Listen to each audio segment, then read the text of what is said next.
La terreur règne sur Londres. La Marque Jaune, une mystérieuse créature dotée de pouvoirs surhumains, a volé la couronne d'Angleterre. L'inspecteur Kendall de Scotland Yard accompagne Blake dans son enquête. Mais la Marque Jaune paraît insaisissable et enlève successivement le docteur Vernet, un célèbre spécialiste du cerveau, Leslie Macomber, le rédacteur en chef du Daily Mirror, et le juge Calvin de la Haute Cour de Justice. Venu prêter main forte à son ami, Mortimer découvre que 10 ans auparavant, ces trois hommes ont été mêlés à un procès. La Marque Jaune semble vouloir enlever tous ceux qui y ont participé. Calvin? Le procès avait tourné en ridicule un livre, The Megawave, écrit par un certain John Wade. La seule personne à avoir échappé à la Marque Jaune jusqu'à présent est le docteur Septimus. Au procès, il avait défendu The Megawave contre les accusations de Vernet, Macomber et Calvin. Apprenant que Septimus possède un des derniers exemplaires du livre, Mortimer pense enfin pouvoir trouver la clé de l'énigme. Mais la Marque Jaune provoque une effroyable catastrophe ferroviaire, récupère le livre et enlève Septimus.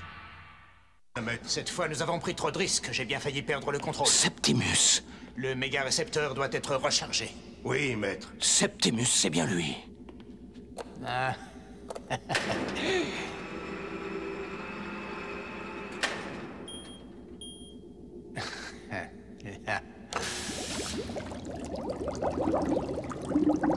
Puissance nominale atteinte, condensateur chargé, séquence activée.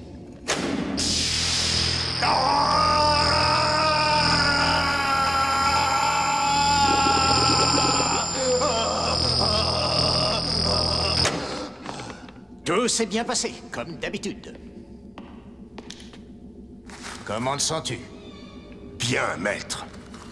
Ulrich. Parfait. Va.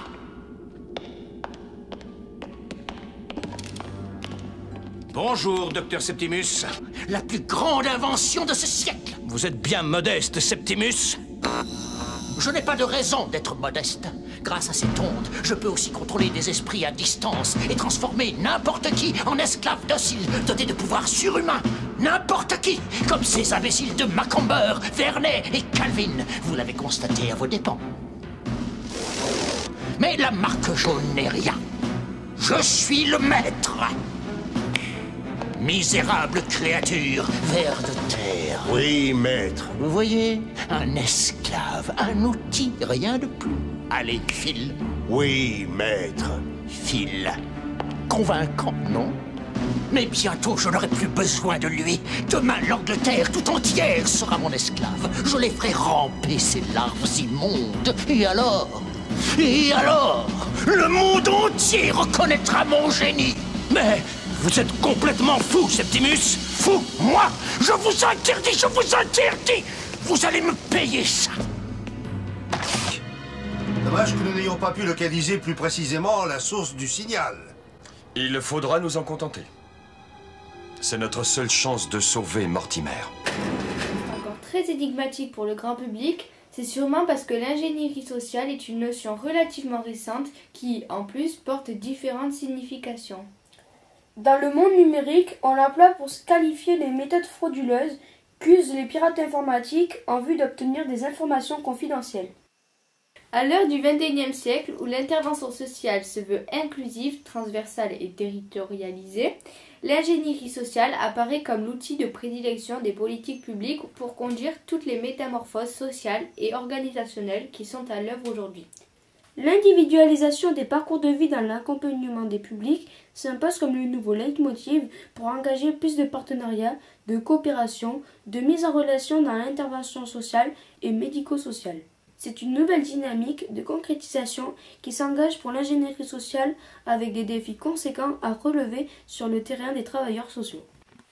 Pour moi aussi. Ouais, c'est bon.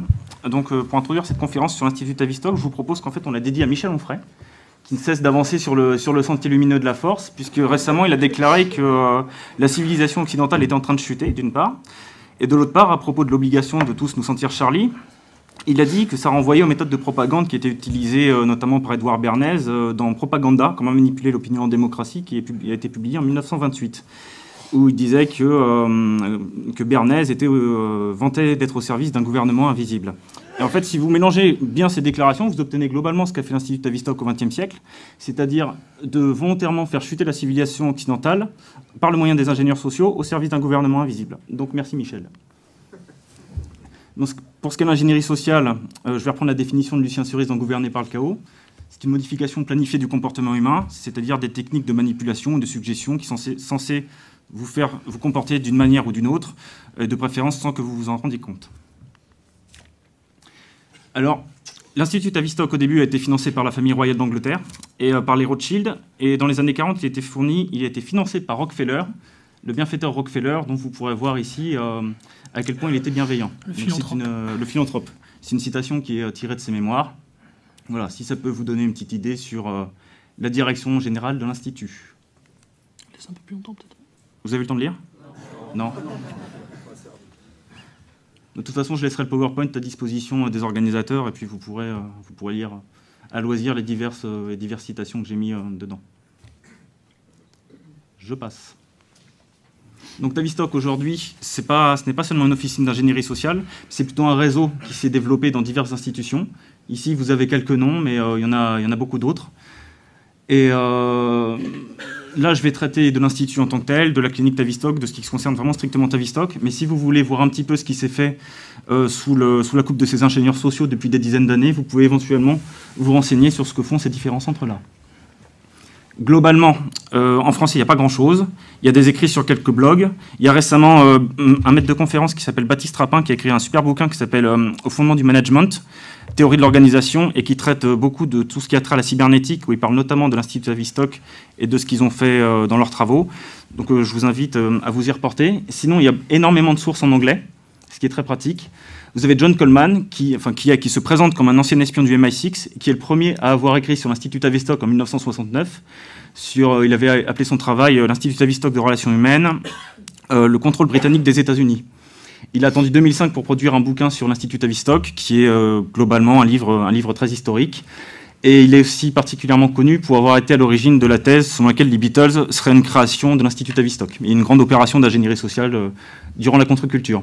Vous avez les publications de Lyndon LaRouche, qui est un mouvement, qui autour de lui, c'est quoi, c'est un mouvement politique américain, oui, d'obédience plutôt marxiste, je dirais. Non, il y a une partie en fait du LaRouche Movement en fait partie officieusement du camp démocrate, et le représentant ici, on va dire, du mouvement larouchiste, c'est Cheminade. Oui, Cheminade. Et c'est vraiment la plus grosse base de données sur l'Institut Tavistock. Vous pouvez trouver énormément de PDF qui sont sortis dessus depuis une quarantaine d'années, puisque Larouche a eu énormément de revues. Et il y a vraiment énormément d'informations sur les divers sujets qui en traitent. Et plus récemment, vous avez Daniel Estulin, qui est un journaliste d'investigation qui s'est fait connaître notamment pour avoir écrit un livre sur le groupe de Bilderberg, la véritable histoire des Bilderbergers, et qui traitait dedans de ce groupe, et également de la commission trilatérale et du Council on Foreign Relations, qui a attendu fin 2011 pour publier un livre sur l'Institut Tavistock. Et c'est ce bouquin-là. Pour l'instant, vous pouvez le trouver en espagnol, mais celui-là, s'il y en a un à traduire, c'est vraiment celui-là qu'il faut traduire aujourd'hui sur le sujet. Il prend pas mal d'informations qui ont été émises par les publications Larouche, et il complète avec énormément d'éléments supplémentaires. Donc quelques exemples contemporains de ce que nous devons à Tavistock. Donc c'est une liste qui est évidemment non exhaustive. L'interdiction de l'AFC, qui est un petit peu discutée, qui ferait de la peine à Cohn-Bendit, c'est directement en filiation avec la lutte contre l'autorité de l'Institut Tavistock, tout ce qui a été fait sur la cybernétique, sur la régulation des relations sociales, ne surtout pas créer de conflits. Et vous avez les opérations sous faux drapeau à la Charlie Hebdo, comme on a vu récemment, qui sont, à mon avis, pas que de mon avis, une opération des officines de renseignement. Et ensuite, toutes les opérations sous faux drapeau dont vous pouvez avoir connaissance, qui ont lieu depuis quelques années. Le DSM-5, alors le DSM, c'est un manuel diagnostique et statistique de la psychiatrie, qui a été mis par la psychiatrie. Et la version 5, d'après ce que j'avais lu, considère que si après que vous ayez perdu un proche, si 2 semaines après vous n'avez pas fait votre deuil, vous êtes considéré comme médicalisable. Dans le DSM-4, c'était 2 mois la durée, et dans le DSM-3, il n'indiquait pas de durée particulière. Voilà. En fait, il considère qu'un comportement égale un symptôme égale une possible médicalisation. Ce qu'ils font avec les gamins qui considèrent comme étant victimes de troubles de déficit de l'attention avec hyperactivité, le TDAH.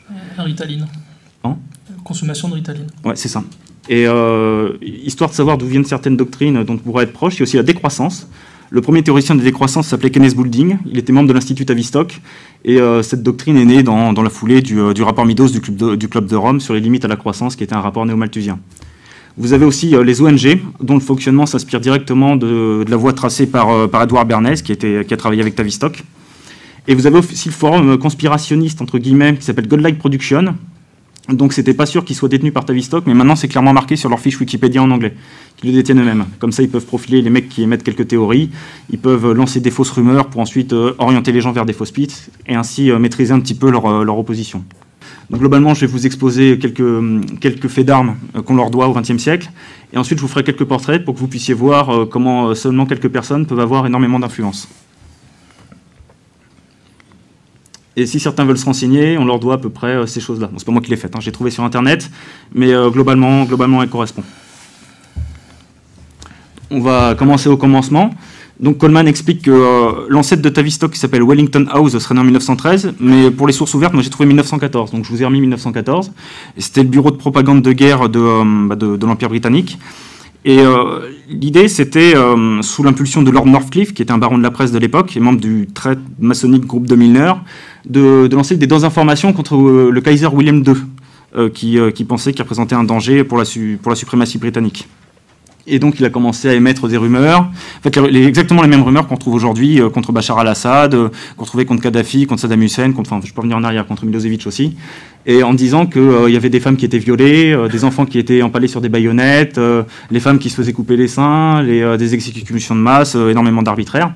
Alors qu'en fait c'était pas le cas, William II n'était pas particulièrement belliqueux, et en plus il n'avait pas vraiment de total contrôle sur son armée. Donc les supports, ils étaient un peu plus rustiques que ce qu'on a aujourd'hui, mais il y a eu des faux témoignages, des faux dessins, des faux dossiers qui ont été montés.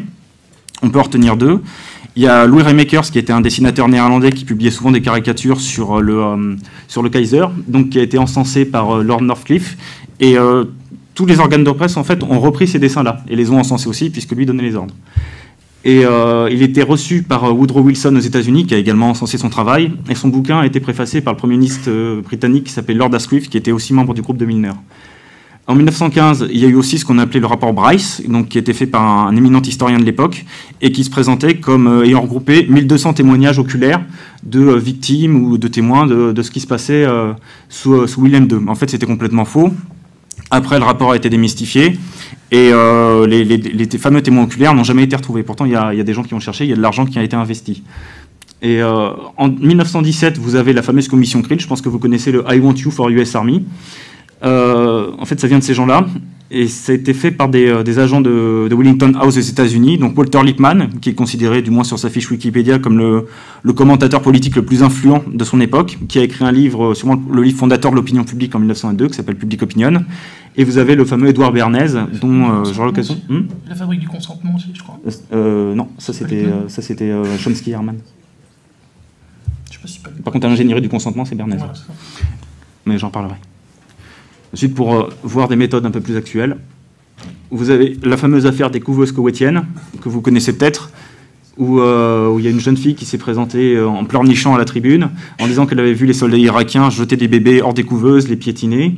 Et donc ça a évidemment retourné l'opinion publique, et qui est partie et ensuite poussée à la guerre, enfin ça a plus ou moins légitimé la guerre du Golfe. En fait, cette petite nana était la fille de l'ambassadeur du Koweït aux États-Unis, et l'opération a été financée à hauteur de $600,000 par l'ambassadeur auprès de la boîte Helen Knowlton qui bossait avec l'Institut Tavistock. Et qui a fait la campagne d'Hillary Clinton aussi, en 2008 je crois. En haut à droite, vous avez le massacre de Radchak, qui a été attribué à Milosevic et à ses hommes. Alors Elena Ranta, qui était une observatrice qui avait rendu un rapport officiel sur la question, est revenue plusieurs années après sur ses déclarations. Elle a dit qu'elle avait été forcée de dire ça, mais qu'en fait Milosevic n'y était pour rien. La troisième, j'ai juste mis pour rigoler, avec Colin Powell qui tient sa fiole de pisse en faisant croire que c'est de l'anthrax. C'est juste pour rigoler, donc je ne vais pas m'attarder dessus. Et en bas à droite, vous avez le massacre d'Oula, qui a été attribué à Bachar al-Assad. D'après mémoire, c'est Larry Livre qui l'avait perpétré. Ouais, en fait, voilà, ça c'est le Frankfurter Allgemeine Zeitung qui a fait une contre-enquête, qui a été très largement étouffée, et qui a prouvé que le massacre avait été commis effectivement par les pseudo-rebelles syriens. Ensuite, vous en avez d'autres que j'ai pas mis. Vous avez des fausses exécutions, décapitations devant des écrans verts. Vous avez Ben Laden qui, au fur et à mesure que les années avancent, a sa barbe qui rajeunit. Il y a plein de trucs comme ça qui sont pas forcément très bien faits. Oui, Timisoara aussi, exactement. Ce qui est intéressant avec Timisoara, en fait, c'est qu'ils ont mis ça donc, sur le dos de Ceausescu. Le charnier était faux. Et en fait, au même moment, les Américains étaient en train d'attaquer Panama City et de bombarder Panama City, sauf que toutes les caméras du monde entier étaient en fait tournées vers Timisoara et rien de ce qui se passait au Panama à ce moment-là n'était filmé. Pour reprendre sur le fil historique après la Première Guerre mondiale, donc la clinique Tavistock a été créée en 1920. Encore pour faire plaisir à Michel Onfray, juste en face, il y a la statue de Freud qui trône. Elle a été créée, alors officiellement elle a pris le nom de Tavistock parce qu'elle est située à Tavistock Square. Plus officieusement, c'est en l'honneur du bienfaiteur de la clinique qui s'appelle Herbrand Russell, donc un parent de l'eugéniste Bertrand Russell, qui était 11e duc de Bedford et marquis de Tavistock. Et l'idée de cette clinique, officiellement, c'était d'étudier les effets ce qu'on appelait les shell shocks, les orages d'acier, donc les névroses de guerre sur les patients, les traumas de guerre, et pour ensuite permettre de mener des thérapies sur des sujets, les faire guérir et puis les réinsérer dans la vie civile. Mais ça permettait aussi d'accumuler beaucoup d'informations pour savoir quel était le point de rupture psychologique d'une population et pouvoir éventuellement les appliquer, comme vous verrez certaines déclarations. Donc le premier directeur s'appelait Christian Miller, et celui qui l'a poussé vers la sortie, qui était son directeur adjoint, était John Growling-Rees, dont je vais beaucoup vous reparler. Là j'ai fait une erreur à la radio, j'ai dit que c'était Kurt Lewin qui était en 1932 le directeur, parce qu'il y a les deux versions qui circulent, mais après vérification, c'est bien John Growling-Rees qui était directeur en 32. Je vais vous lire une bonne petite citation de lui, ça permettra de passer rapidement sur les années 20. D'un texte qu'il a écrit en 1940 dans la revue Mental Health, volume 1, numéro 4. Plus particulièrement depuis la dernière guerre mondiale, donc depuis la première, nous avons beaucoup œuvré pour infiltrer les diverses organisations sociales de tout le pays. Et tant dans leur travail que dans leur positionnement, nous pouvons clairement voir combien les principes pour lesquels notre société, avec un grand S, donc leur organisation, et d'autres se bâtirent dans le passé sont désormais acceptés comme faisant partie du régime de travail ordinaire de ces divers corps. Ceci est comme ce devrait être, mais pendant que nous nous en félicitons, ne nous reposons pas sur nos lauriers et gardons en tête que l'ampleur de la tâche qui nous attend est encore plus grande. De la même manière, nous avons mené une attaque utile à l'encontre d'un bon nombre de professions. Les deux plus faciles furent bien entendu l'enseignement et l'Église. Les deux plus difficiles sont le droit et la médecine.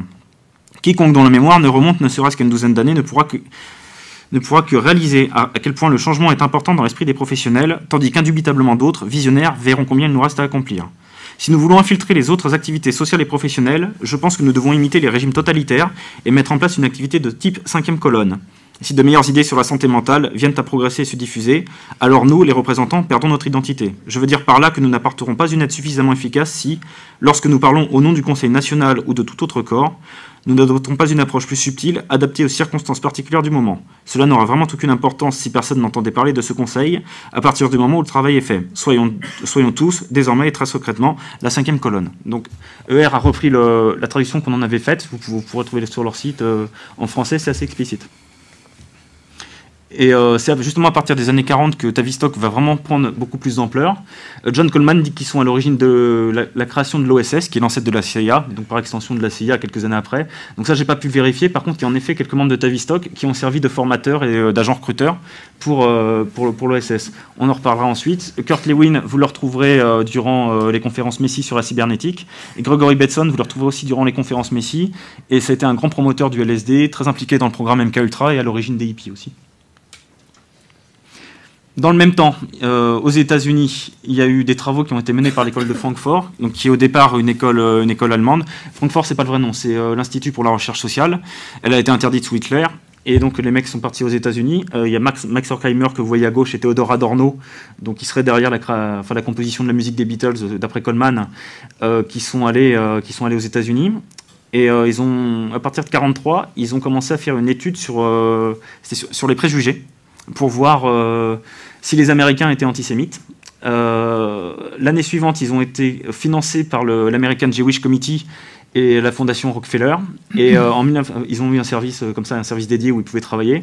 Et en 1950, ils ont publié un livre qui s'appelle La personnalité autoritaire, où il disait qu'il fallait absolument mener des réformes sociales, que la croyance en Dieu des Américains était problématique, que leur patriotisme était intrinsèquement fasciste. En fait, on s'entendrait se faire reprocher d'être français et d'aimer la France aujourd'hui.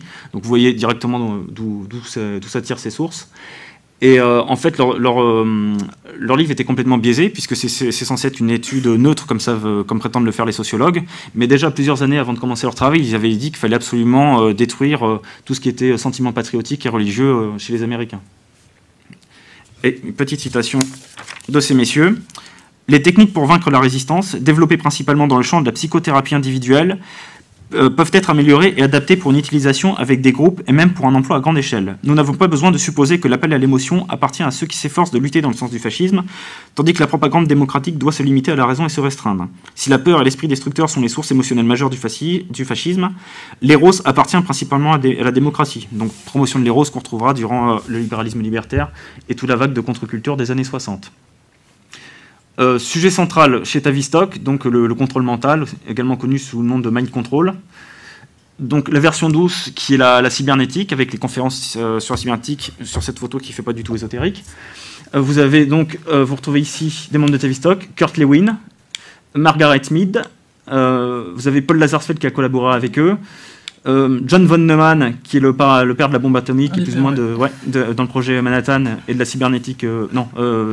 Et vous avez Norbert Wiener, qui est le père de la cybernétique moderne. Et je ne les vois pas tous très bien, mais de toute façon, je vais vous égrener les noms juste après. Donc, la cybernétique, en fait, c'est un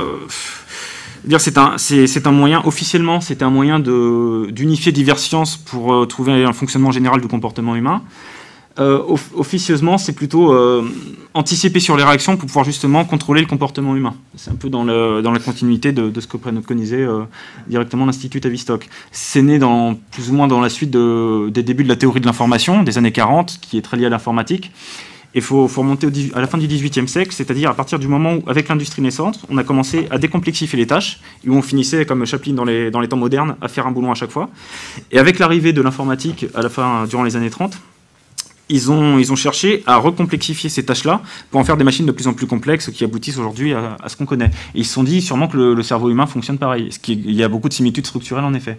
Et à partir de là, ils pouvaient savoir comment un cerveau traite de l'information et comment anticiper sur un comportement. Donc, comme je l'ai dit, il y avait plusieurs membres de Tavistock que vous avez pu lire ici. Juste William Sargant n'était pas membre des conférences Messi, mais il a été financé par la fondation Messi. Et lui, il avait écrit un bouquin qui s'appelle, donc il était de Tavistock, il a écrit un bouquin qui s'appelle Battle for the Mind, donc la bataille pour l'esprit, et le titre en anglais c'est Physiologie de la conversion et du lavage de cerveau. Et traduit en français, c'est juste Physiologie de la conversion religieuse et politique. Mais bon, le programme y est, quoi. Et ce groupe cybernétique a inauguré la Fédération de santé mentale en 1948, dont le premier président a été John Growling-Grise, donc je vous ai déjà lu une bonne citation tout à l'heure. Sur ces choses-là, un petit point intéressant à savoir, c'est que sur ces grandes organisations, le premier président de l'Organisation mondiale de la santé s'appelait Brock Chisholm. C'était un Canadien qui était très ami avec John Growling-Grise et qui a appliqué les mêmes méthodes de Tavistock de contrôle mental au Canada. Et en parallèle, on peut dire que l'UNESCO, c'était Julian Huxley, qui était son premier président et qui lui était eugéniste et frère d'Aldous Huxley. Society, ouais, son frangin. Voilà. Ensuite, sur les autres membres, des conférences Messi, vous avez Paul Lazarsfeld qui avait travaillé avec Tavistock. Vous avez Max Horkheimer de l'école de Francfort dont j'ai déjà parlé tout à l'heure. Vous avez Warren McCulloch, Walter Pitts qui a ensuite travaillé au MIT où on a aussi retrouvé Kurt Lewin. Bref, que du bon monde. Le MK Ultra. Donc c'est un projet qui a été un projet vraiment de contrôle mental plus dur qui a été déclassifié. Qui a été déclassifié il y a quelques dizaines d'années, 20 ans, 30 ans, peut-être. Et en quoi ça consiste? Le projet est né en 1951, au début il s'appelait Bluebird, donc là ça renvoie clairement à un poème maçonnique du début du XXe siècle de Ruben Dario qui s'appelle L'oiseau bleu de la liberté, donc le Bluebird. Et d'après Stulin, ce qu'on appelle un Bluebird, c'est une victime d'un programme de contrôle mental. Ensuite ça s'est appelé Artichoke et officiellement, en 1953, ça devenait le MK Ultra. Alors le MK Ultra, comment se fait le contrôle comportemental? Il se fait avec l'usage de LSD-25, avec des électrochocs, et avec l'utilisation d'ondes radio, comme ça c'est surtout développé dans les années 70. À partir de ce moment-là, c'est comme un ordinateur, quand vous effacez un disque dur, là vous effacez toutes les structures d'un sujet, et ensuite vous pouvez recombiner et refaire par-dessus, vous pouvez le programmer, et c'est là qu'il y a eu ce qu'on a appelé des candidats Manchou, des espèces de tueurs, les fameux tueurs programmés de la CIA que vous pouvez voir dans quelques films. Mais ça a été avéré, ça a été déclassifié. Et alors comment ça se déclenche? Je sais on parlait pas mal d'un bouquin qui s'appelle L'Attrape-Cœur, qui a été écrit par Salinger, qui est un ancien de l'OSS, et qui était retrouvé sur pas mal de scènes de crime du MK Ultra, attribué à MK Ultra, et bon, il y a des gens qui pensent qu'il y a beaucoup de mots déclencheurs dedans, puisque ça fonctionne par mots.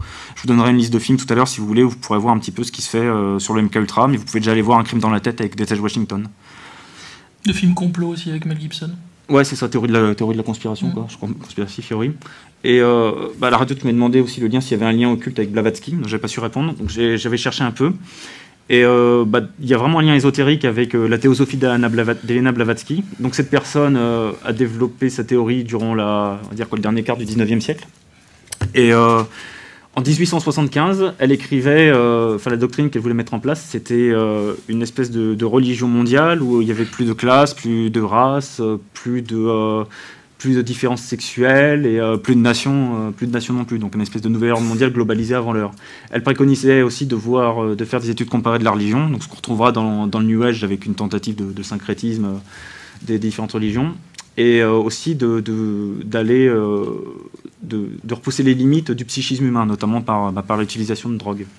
Donc quel est son lien avec le MK Ultra? Il y en a pas mal. Il y a le LSD déjà. Ouais, le LSD déjà, mais il y a plein de petits symboles comme ça qui sont employés. Il y a le White Rabbit qui était chanté par le groupe psychédélique Jefferson Airplane et qui renvoie au lapin blanc d'Alice au pays des merveilles, sachant que Lewis Carroll en 1887 a fait partie d'une société aussi un peu barrée qui s'appelle la Société de recherche psychique. Et le lapin blanc renvoyant aussi à l'initiation, quoi. Et vous avez le magicien d'Oz, qui est souvent employé dans le programme MK Ultra. Oz qui renvoie à Osiris, sachant que Blavatsky avait écrit un bouquin qui s'appelle Isis and Veil, donc ces deux choses renvoient à l'Égypte. Et vous verrez beaucoup dans le magicien d'Oz, le pays d'Oz est vert, et le vert c'est la couleur qui est assimilée à Osiris. Donc il y a pas mal d'ésotérisme dedans.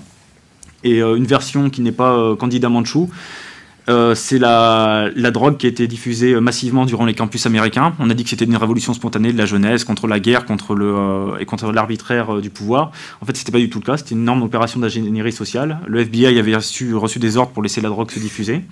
Et ça a donné Monterey Pop en 67, Woodstock en 69. Par la suite, le New Age et ensuite l'ère du Verseau. Et j'ai oublié de dire quelque chose sur l'occultisme aussi, c'est le lien entre Aleister Crowley, donc qui était un sataniste qui était adepte de la théosophie de Blavatsky, qui a rencontré par l'entremise de H.G. Wells Aldous Huxley en 1930. Et ils ont pu échanger sur les différentes visions. En 1932, 2 ans plus tard, Huxley écrivait le meilleur des mondes, que vous connaissez sûrement, avec une espèce de médicalisation totale de la population. Et en 1961, il se prononçait pour un totalitarisme non violent avec des camps de concentration de l'esprit.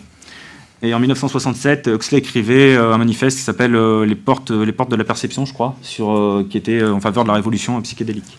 Juste une précision sur Monterey Pop, je l'avais dit à la radio sur MZ, mais il y a un enregistrement audio et vidéo qui est disponible sur Internet, qui est disponible et qui peut se trouver assez facilement, où on entend la voix de Wavy Gravy, qui était un des organisateurs du Monterey Pop, et qui dit ne croyez pas les gens qui vous disent que des mauvais acides circulent, ce sont des mensonges, ce sont des vilains conservateurs, ce sont des gens qui sont dans la répression, c'est des réactionnaires, les écoutez pas. Et en fait, on a découvert que Wavy Gravy était lui-même membre de la CIA à une époque et qu'il était partie intégrante du projet MK. Voilà. Et c'était des expériences grandeur nature à l'échelle d'un festival, quoi. Et pour revenir sur le candidat Manchou, j'ai oublié de dire, donc j'ai mis la photo de James Holmes, qui est le fameux tueur d'Aurora qui se prenait pour un Joker durant la projection de Batman. Quand il a été interrogé, il ne se rappelait de rien depuis des jours et des jours. On a vu les mêmes choses avec Timothy McVeigh, avec l'attentat d'Oklahoma City, également avec Mark Chapman, qui est l'assassin de John Lennon. Siran Siran, l'assassin de Bobby Kennedy. Ouais. Et pour finir sur la contre-culture, sur les Beatles, vous avez qu'à prendre la pochette de Sgt Pepper, et dans le livret, il vous marque quels sont les personnages qu'ils ont mis sur la pochette. Donc ils ont mis Aleister Crowley, ils ont mis H.G. Wells, ils ont mis Aldous Huxley, évidemment, Thomas Edward Lawrence, qui était l'amant d'Huxley, et fait pas mal de gens qui faisaient partie de la société fabienne. Il y a des fans de Led Zepp ici, non? Oui. Ouais. Led Zepp, en fait, Page et Plant ont été très influencés par Crowley. Et alors si ma mémoire est exacte, en fait, il y a même une chanson qui s'appelle K quelque chose, et ça correspond, je crois, à un mont qu'on trouve dans l'Himalaya, que Crowley avait gravi. Et en fait, c'est une référence à ça. Alors je sais plus si c'est Page ou Plant, pardon. Il y en a un des deux qui a acheté une demeure qui a appartenu à Crowley. Enfin, l'influence de Crowley est vraiment importante pour eux, quoi. Et si vous voulez vous pencher plus en avant sur le MK Ultra, vous avez un site qui s'appelle MK Police. qui est vraiment très complet sur tous ces dossiers-là. Et la cartographie dynamique ici, vous embêtez pas à retenir l'URL. En fait, vous allez sur le site MKPolice, vous allez dans le dossier MKUltra, et dans les liens en haut, vous avez cette cartographie. Donc quand vous cliquez dessus, ça vous renvoie vers d'autres dossiers. Il y en a vraiment pour, à mon avis, des jours à tout lire. Et enfin, toutes les informations sont vraiment là en source ouverte. Et un petit bonus, enfin je dis bonus parce que j'ai découvert seulement il y a quelques jours, c'est quand en fait Tavistock a infiltré le mouvement Occupy Wall Street avec quelque chose qui s'appelle le social dreaming. Donc c'est une capture d'écran directement de leur site où ils disent oui nous avons, enfin pas nous avons infiltré, mais nous sommes allés questionner ces gens qui étaient contre la finance. En fait le social dreaming était un programme qui était développé comme vous pouvez le lire par Gordon Lawrence qui était membre de Tavistock, qui était développé en 82. Et l'idée c'était d'aller voir justement quand des gens se regroupent quelles sont leurs aspirations sociales, de quoi ils rêvent. Et ce qu'ils ont fait ce sont des ateliers où les animateurs étaient évidemment des gens de Tavistock. C'est une méthode de profilage, quoi. Ils ont demandé aux gens de leur livrer quelques informations, donc des informations ensuite assez intimes, et qui ont été publiées sur les blogs. Là, je vous ai mis avant la capture d'écran, mais quand vous descendez, vous avez un nombre vraiment énormissime de témoignages, et ils ont fait ça dans plusieurs villes. Je vais passer au portrait des personnes dont je vous ai parlé. Donc, John Growling-Rees, je vous en ai déjà parlé tout à l'heure. Là, ce qu'on pourra retenir, c'est que ça a été le médecin personnel de Rudolf Hess. C'est pour ça que quand le rapport a été rendu comme quoi Rudolf Hess était fou et qu'on sait qu'il y a John Growling-Rees qui est passé derrière, on peut émettre certains doutes. Je ne l'ai pas mis ici, mais il est aussi resté conseiller pour la CIA pour le recrutement des agents jusqu'à 1959. Et alors son bouquin, The Shaping of Psychiatry by War, est vraiment très intéressant et plein de perles. Ne vous embêtez pas à tout lire, de toute façon je passerai le PowerPoint. Et bon, il nous le fait en 3 chapitres, mais il y a quand même pas mal d'informations. Où il explique qu'avec la responsabilité qu'a pris la psychiatrie après la Première Guerre mondiale, après avoir soigné justement tous les désordres des victimes de guerre, ça devait pouvoir naturellement s'étendre à la vie civile, puisque ce qu'ils appellent névrose de guerre, dans la vie civile, ils appellent juste ça des désordres émotionnels. Et Rees dit que ceci doit s'appliquer à des groupes plus grands, avec des communautés et des nations. Donc ce ne sera pas étonnant de voir qu'il est financé par le fonds du Commonwealth, sachant que le Commonwealth en renvoie encore une fois au groupe de mineurs. Il nous expose que les travaux avec les enfants ont donné de meilleurs résultats qu'avec les adultes. Donc, on se retrouvera aussi dans le MKUltra où il disait ceux qui faisaient le MKUltra disaient que c'était mieux de prendre les gens jeunes parce qu'ils étaient plus faciles à manipuler. Il se prononce aussi pour la pédopsychiatrie en fait. Il dit qu'il a obtenu un gain dans la compréhension des structures de groupe et des relations interpersonnelles, que la psychologie, avec les progrès qui ont été faits dans ce domaine-là, est devenue une arme de guerre beaucoup plus efficace qu'elle ne l'était avant. Et que pour la première fois, ils ont mis au point des méthodes de sélection des leaders, des grands groupes, qui étaient réellement efficaces. Et il remerciera d'ailleurs William Sargant aussi sur Battle for the Mind, sur autre chose, c'est-à-dire sur le succès qui a pu être fait avec la narco-analyse, les sédatifs et également les thérapies avec l'insuline. Pour le deuxième chapitre, je vais retenir juste une seule chose. Il parle des opportunités qui émergent. Là, il se satisfait des gains de la psychologie analytique, des données de la psychiatrie grâce à la guerre, et explique que ça pourrait être appliqué avec profit en 1900, donc à cette époque-là, en 1945, mais aussi pour modeler en fait les pays occupés après-guerre. Et là, cette info est vraiment intéressante puisque c'est Henry Dix qui nous dit que donc un autre membre de Tavistock, qui dit lui-même dans un de ses bouquins, 50 ans à la Tavistock, que c'est le colonel Dick Rendall, qui est un autre membre de l'Institut Tavistock, qui a été lui-même en charge du programme de dénazification de l'Allemagne et de la formation des futures élites social-démocrates. Dans le dernier chapitre, la voie à suivre. Open bar, c'est la psychiatrie partout, des services de santé pour la nation, élargir l'influence de la psychiatrie, un management psychiatrique adapté, il dit, à chaque culture raciale, se servir de la radio et des films si besoin pour influer sur les comportements. Là, je ne l'ai pas dit, mais dans les années 40, Tavistock avait bossé avec Walt Disney pour les films de propagande de guerre. Et avec Orson Welles aussi. Ouais, la fameuse fausse invasion, la guerre des mondes. Ouais. En fait, c'était un programme Tavistock. Mais en fait, il y avait Wells, mais derrière, c'était quelqu'un qui s'appelait Adlai Cantril, qui était psychologue à la Tavistock. Et aussi, il veut une bonne place pour les psychiatres dans l'éducation. Et je dois avoir une gentille petite citation de lui. Il dit: devrait y avoir des groupes et des équipes à l'œuvre partout dans le monde qui rassemblent leurs découvertes et travaux dans le but commun de résoudre les problèmes sociaux, économiques et spirituels des communautés et des nations. Excusez-moi. Je vais passer à quelqu'un qui s'inscrit directement dans sa filiation, Frank Kitson, qui est très méconnu en France. Dont je vous parlerai tout à l'heure. Ouais, pourtant, on peut tous penser que lui aussi est Charlie, puisqu'il est considéré comme le théoricien des opérations sous faux drapeau. Il a servi comme officier de renseignement en 1945 en Allemagne. En 1953, il était envoyé au Kenya pour lutter contre la rébellion Momo et pour l'écraser. Et à partir de là, il a monté ce qu'on a appelé ce qu'il appelle des counter-gangs. Ce sont des pseudo-gangs. C'est-à-dire, ils font prisonnier quelques membres d'un gang. Il leur lave le cerveau version Tavistock. Lui, il présente la chose différemment. Il dit qu'ils le font craquer, puis qu'ensuite, il l'intègre dans le groupe. Et à partir de là, il renvoie la personne dans le gang sans que le gang sache que la personne a été faite prisonnière. Et cette personne peut ensuite l'équivalent d'un candidat mandchou conditionné, qui rapporte des informations et pour permettre de localiser ce gang qu'ils n'arrivaient pas à localiser, et ensuite pouvoir éliminer les membres du gang, justement. Sachant que Kitson est allé jusqu'à construire des faux villages africains où il a intégré ces pseudo-gangs et où ensuite il y avait des Africains qui étaient sympathisants des gangs qui venaient justement donner des informations. Il a pu les détruire comme ça. Tu parleras peut-être de l'IRA, du Bloody Sunday aussi. Voilà. Donc c'est exactement le même genre de choses qu'on a vu dans les années 60 aux États-Unis, puisqu'il y avait, la version pour blancs avec les campus universitaires où le LSD était diffusé, puis il y avait la version pour noirs avec les pseudo-gangs infiltrés dans les ghettos noirs et la diffusion de la drogue à cette époque-là, massivement. Donc ce qui aboutit au gang de racailles qu'on connaît aujourd'hui. J'ai peut-être oublié de dire un petit truc sur Kitson. Je vais citer un article de Minisono de 74, donc qui travaille avec Larouche, et qui nous dit: aux États-Unis, la Law Enforcement Assistance Administration, LEAA, fondée par la CIA, prit le contrôle du réseau de lavage de cerveau que la CIA avait mis sur pied dans les prisons nationales quelques années plus tôt pour détruire le mouvement noir. La LEAA utilisa ce réseau comme base pour la création de nombreux grands counter-gangs, tant noirs que blancs, de droite et de gauche. La LEAA prit aussi la responsabilité de rationaliser et remodeler les départements de police urbaine pour les rendre aptes à utiliser les techniques sophistiquées qui avaient été laborieusement testées au Vietnam. Sachant que parmi les gangs, les pseudo-gangs noirs qui ont été infiltrés, ils donnaient les noms aussi d'un gang qui s'appelait The Momo aux États-Unis, une organisation, les Kawaidat Baraka et les Benizaken de Brooklyn. Parce qu'il y en a sûrement d'autres à recouper. Minichino dit que le Home Office a fait exactement pareil en Angleterre, et qu'en Italie, la division de guerre psychologique de l'armée, qui était contrôlée par la CIA, a travaillé avec l'un des plus grands counter-gangs qui existait à l'époque, le MSI fasciste. Donc je passe à Kurt Lewin, qui était vraiment une figure centrale de Tavistock. Il est mort en 1947, mais il avait prévu en 1948 d'aller passer un an à la Tavistock, et il a tellement travaillé avec eux en fait qu'il est considéré comme membre de Tavistock.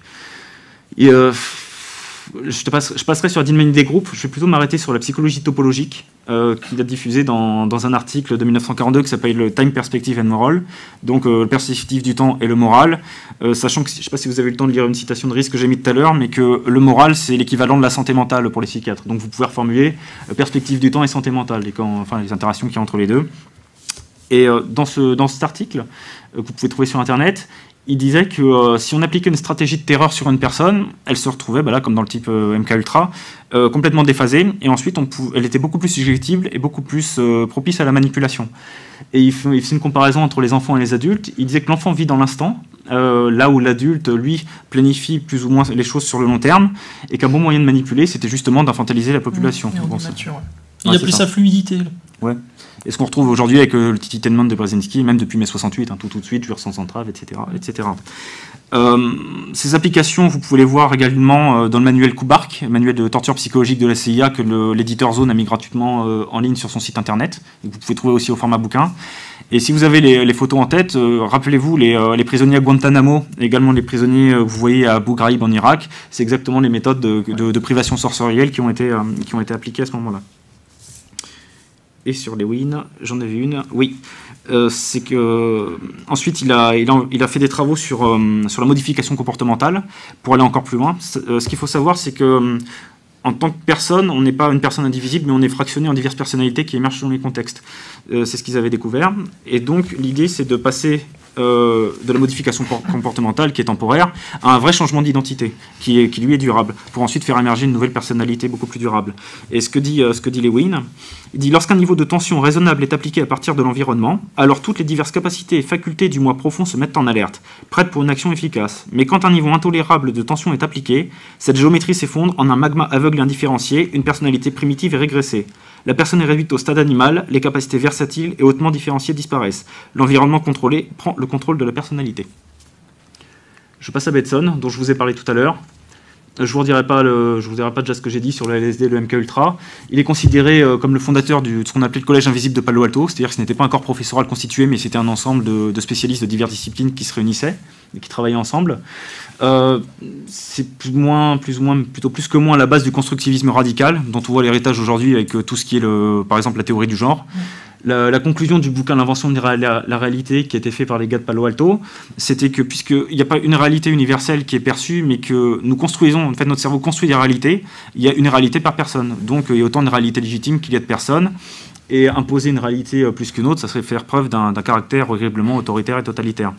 Donc voilà, si un ladyboy veut se marier avec un chien, il n'y a pas de raison d'en empêcher, par exemple. La technique de schismogenèse, je vais passer rapidement dessus. C'est une manière de voir comment s'organisent ou se désorganisent des groupes.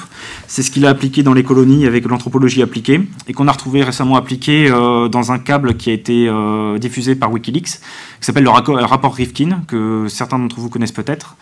Donc Charles Rifkin, c'est l'ancien ambassadeur des États-Unis en France, et lui, il disposait d'utiliser le multiculturalisme pour détruire la France. Il préconisait notamment d'employer des professeurs que les États-Unis allaient envoyer, pour que ces professeurs apprennent l'histoire de France à nos gamins, mais que cette histoire de France le soit faite d'un point de vue américain. Ça veut dire qu'en grandissant, ces futurs patriotes, disons, auraient défendu la France telle qu'on leur avait apprise, et en fait, ça aurait été une France, mais vision américaine.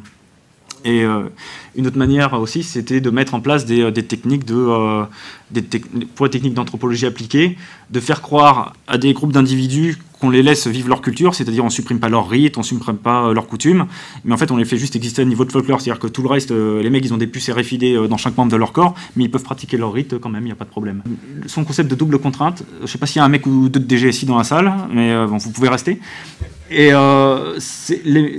ce sont ce qu'on appelle les injonctions paradoxales. Par exemple, si vous voyez une affiche avec un gros Big Mac à côté et qu'à côté vous voyez des amincissants, manger, bouger. Ouais, c'est ça, manger, bouger. C'est un peu les applications de la double pensée qu'avait théorisé George Orwell en 1984. C'est-à-dire, à force de ne pas savoir si on doit dire chaud, si on doit dire froid, on se retrouve en complète névrose. Donc pour la DGSI, les méthodes de bon flic, mauvais flic, en fait, ont été théorisées par les gens de l'Institut Tavistock. Ce sont exactement ces méthodes qui sont appliquées pour faire craquer quelqu'un. Margaret Mead, je passerai très rapidement dessus. Elle était sa femme un temps, elle était aux conférences Messi, comme je l'ai dit. On avait dit à la radio que Gloria Steinem était financée par la CIA pour relancer le féminisme dans les années 60. Il y a aussi Margaret Mead. Comme le premier féminin d'ailleurs, qui s'appelait Miss Magazine, je crois. Qui a été financé directement par la CIA.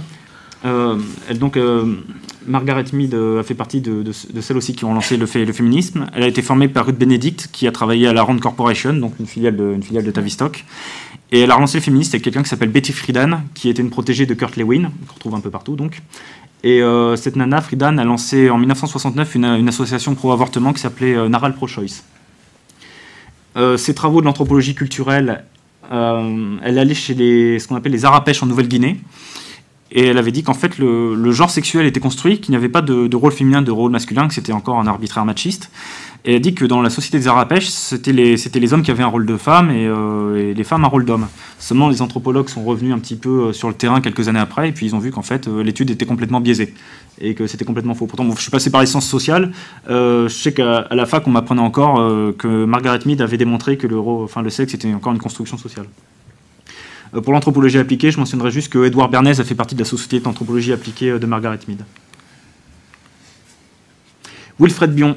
Donc j'ai lu quelques éléments sur lui, je ne l'ai pas lu, je vais vous le mentionner très rapidement, puisqu'il c'est un peu celui qui a créé la dynamique de groupe, la thérapie de groupe que vous pouvez voir dans les séries américaines. Par exemple, vous êtes en groupe, il y a un psychiatre au milieu, vous dites bonjour, je m'appelle Maurice Gendre, j'ai un problème, je crois que l'ingénierie sociale existe, et tout le monde dit bonjour Maurice, expliquez-nous votre problème. Voilà, c'est exactement ces choses-là. C'est lui qui les a mis en place en fait.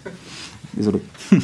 Et à noter qu'il a été aussi un bon disciple de Wilfrid Trotter, qui était un peu un maître à penser pour Edward Bernays. Trotter qui a diffusé en langue anglaise les travaux sur la psychologie des foules de Gustave Le Bon et qui a fait aussi des études sur le comportement de masse. En dernier, le père Bernays, donc neveu de Freud, puisque la femme de Freud s'appelait Martha Bernays. Donc peut-être vous le connaissez sûrement, l'opération Les Torches de la Liberté sur demande du lobby, du lobby. C'est Lucky Strike. Du tabac, ouais, c'est ça, du lobby du tabac, pousser les femmes à la fumette en public. Voilà. Ils ont brandi leurs cigarettes à la fin d'une manifestation donc de féministes. Et donc le fait de fumer était montré comme un symbole phallique et d'émancipation. d'où le nom de l'opération Torche de la Liberté. C'est ça. Le Guatemala en 1954, c'est un coup d'État monté par la CIA avec l'aide de Bernays, donc 200 000 morts.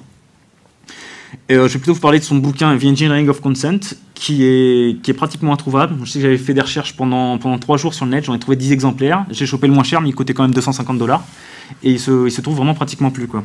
Et ce livre est assez intéressant à divers titres, puisqu'il nous parle directement d'ingénierie sociale dedans, où il explique que l'ingénierie sociale, en fait, est une application, pour lui, pratique des sciences sociales. Il sous-titre son bouquin Une approche scientifique des relations publiques. Il va en faire l'équivalent d'une science dure, c'est-à-dire vraiment où la marge d'incertitude serait réduite à 0, où on pourrait vraiment planifier et anticiper les comportements pour beaucoup mieux, alors il dit pas manipuler, il dit orienter l'opinion publique et la recalibrer en cas de mauvaise décision. Donc il s'appuie sur les sciences du comportement qui ont permis de perfectionner ces méthodes. Il cite diverses disciplines qui ont permis d'aller plus loin dans la connaissance du comportement et des réactions. À cette époque, il parle de sociologie, d'anthropologie, de la psychiatrie, de la psychanalyse, de la psychologie. Aujourd'hui, on pourra ajouter la théorie du chaos, les neurosciences, la programmation neurolinguistique aussi, les sciences cognitives et sûrement d'autres. Et pour lui, les relations publiques sont censées gagner le soutien du public et ont 3 fonctions. Ajuster les comportements, influencer et persuader. Il dit que la persuasion est inséparable d'un mode de vie démocratique. Bon, c'est peut-être pas la même définition qu'on a de la démocratie, mais c'est en tout cas la sienne. Et ce qu'il nous dit, c'est que le but ici est de déterminer comment les méthodes d'ingénierie peuvent être appliquées pour résoudre les problèmes. Donc c'est toujours la manière tavistocienne de présenter les choses de manière positive. Et on y retrouve diverses méthodes de Tavistock, c'est-à-dire l'utilisation de projections visuelles et auditives de symboles, la création d'identifications mimétiques à la fois des personnages, des actions, des pensées et des manières de vivre, donc avec l'émergence de leaders culturels, des analyses, des structures de pensée ethniques et de groupes, l'appel à des chercheurs en opinion publique, des experts en film, en télévision, etc. etc. Ensuite, pour le processus, c'est très important. Ces 8 étapes en fait sont très importantes. Ça correspond aux 8 chapitres qu'il y a dans le bouquin, puisque lui n'a écrit que le premier chapitre. Ensuite, il a fait appel à des experts qui chacun traite d'un chapitre. Il y a même un militaire dans le lot, et ils expliquent comment petit à petit développer de manière pratique un plan qui pourrait marcher aller à 99 voire 100%. Et on peut notamment retrouver dedans quelques éléments qu'on voit chez les ONG. Pour reprendre ce que je disais au début, c'est par exemple mettre dans un comité des personnes qui sont de prestige pour légitimer une action d'ONG. J'ai mis Transparency International, mais parce que je n'ai pas travaillé sur beaucoup d'ONG, mais vous en avez sûrement un paquet d'autres, c'est le fonctionnement habituel. Coleman dit que ce livre a servi de feuille de route à Tavistock pour les années 50, 60 et toutes les années à venir. C'est à mon avis le cas, mais on fera se pencher un peu plus longuement dessus. Si j'ai pas été clair sur certaines choses, vous n'hésitez pas à me le demander dans la séance de questions-réponses, et puis je vais passer la parole à Maurice.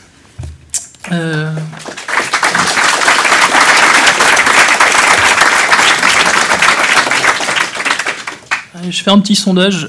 Avant que Thibaut vous en parle tout à l'heure, est-ce qu'il y avait des gens dans la salle qui avaient entendu parler de Kitson? Ouais, Lucien, tu triches, on sait. Ouais, Lucien, bon, tu triches, mais... À part Lucien, non? D'accord. Ouais, bon, ça fait vraiment très peu de monde. Bah, c'est logique. C'est fait pour.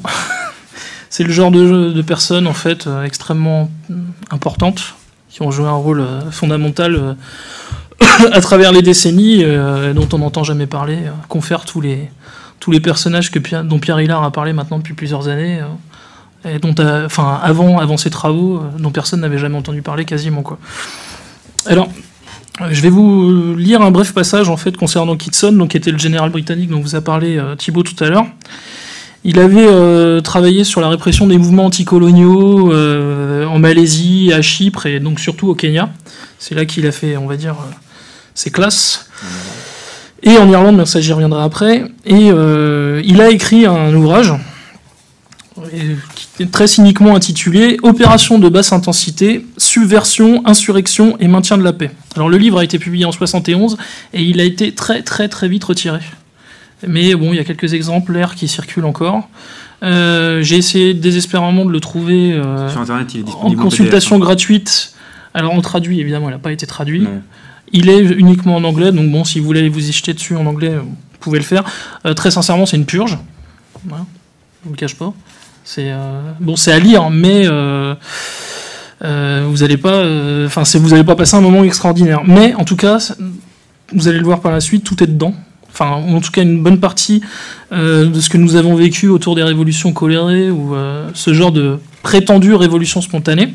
En fait, la base de de ces mouvements, elle est induite, elle est directement inspirée de la doctrine Kitson.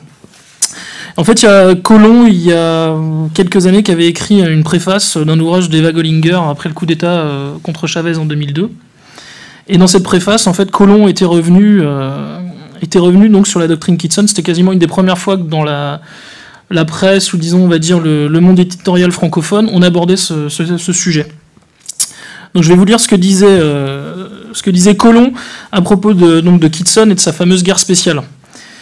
Alors Kitson, leur père à tous, tout général qu'il soit, Kitson considère que la répression militaire et policière classique n'a aucune chance de réussir sans une campagne pour gagner les cœurs et les esprits, qu'il appelle guerre psychologique stratégique. Que recouvre ce terme mystérieux ? Cela se clarifie quand on examine l'ensemble des méthodes prônées et utilisées par Kitson. Donc là, en fait, ce que je vais vous citer, c'est justement en fait le contenu du livre. Former tous les cadres importants des ministères, armée, affaires étrangères, aux techniques de psyop, opérations psychologiques, de l'opinion. Monter des pseudo-gangs, ce que vous expliquez tout à l'heure Thibault, qui recueilleront un maximum d'informations, mais qui, surtout en menant des coups attribués à l'ennemi, permettront de le discréditer. Employer les forces spéciales, dans son cas c'était les SAS, pour réaliser des attentats qui seront attribués à l'ennemi afin d'augmenter la tension et justifier la répression. Créer des divisions, par exemple en provoquant une guerre de religion. Fabriquer de faux documents, black propaganda, qui seront attribués à l'ennemi afin de le discréditer. Infiltrer des agents ou recruter des traîtres, par chantage ou corruption, au sein des organisations de l'adversaire, toujours afin de le discréditer, voire de provoquer des scissions. Militariser l'info de la BBC et y censurer totalement le point de vue adverse. Bon là, vous remplacez BBC par les chaînes que vous voulez. Filtrer l'information à destination de la presse internationale et s'y assurer des complicités. C'est pas très compliqué. Fournir des documents photographiques pour influencer l'opinion. Utiliser des journalistes comme espions sur le terrain. Utiliser la musique pour attirer des jeunes avec un message apparemment dépolitisé. Excuse-moi. Sur l'utilisation de la musique, donc on a vu ce qui avait été fait aux États-Unis dans les années 60. Il y a Igor Panarin qui est un Russe qui travaille beaucoup sur tout ce qui est guerre de l'information, qui attribue lui très clairement mai 68 en France à l'Institut Tavistock. Et tout ce qu'il y a eu en accident depuis, il l'attribue également à l'Institut Tavistock. La CIA qui est financée. La CIA, ouais, mais il l'attribue. Ah, ça, je ne savais pas. Mais en tout cas, sur Tavistock, mai 68, c'est eux qui l'attribuent. Il y a le nom d'une militante d'attaque dont le nom m'échappe, qui avait évoqué l'influence des réseaux atlantistes dans mai 68. Et j'ai oublié son nom, je suis navré. Possible, ouais. Et je sais qu'elle a été écartée d'ailleurs d'attaque. On lui a dit, bon, t'es gentil, mais tu iras parler à côté. Donc utiliser la musique pour attirer des jeunes avec un message apparemment dépolitisé, mettre en place et populariser de faux mouvements spontanés, présentés comme neutres et indépendants, en réalité financés et téléguidés, afin de diviser et affaiblir le soutien au camp adverse. Alors sur ce dernier point, Colomb fait une aparté, il fait une petite parenthèse. Il explique qu'en Irlande, Kitson avait mis en place, il avait créé, on va dire quasiment ex nihilo, un mouvement pour la paix que la presse internationale présenta comme une initiative, comme toujours, spontanée, qui en réalité fut financée par Londres et Washington. Deux femmes, dont le passé fut soigneusement caché, furent présentées comme des citoyennes ordinaires et reçurent tous les fonds et la publicité nécessaires pour se créer une large réputation et diminuer le soutien à l'IRA. En Irlande même, elles furent, après 1 an et demi, démasquées et discréditées, mais pas à l'étranger. Voilà. En fait, donc Kitson, évidemment, pose, avec un autre personnage dont je vais vous parler dans quelques instants, ce qu'on a appelé les révolutions de couleur. Et c'est un personnage qui est central, mais dont on ne parle quasiment jamais. Et en fait, qui a une influence absolument capitale sur cette dernière décennie, et encore plus, on va dire, depuis 2000. Et le renversement de Milosevic, je vous expliquerai pourquoi je donne cette date-là en particulier. Parce que c'est à partir réellement de cette date que les nouvelles méthodes en fait, de révolution prétendument spontanée vont se mettre en place. C'est la révolution qui, en 2000, va renverser Milosevic. Donc je vais aborder un autre personnage qui peut-être vous dira un peu plus de choses. Gene Sharp. Je sais pas si ça dit quelque chose à quelqu'un. Pas plus. D'accord. Pardon ?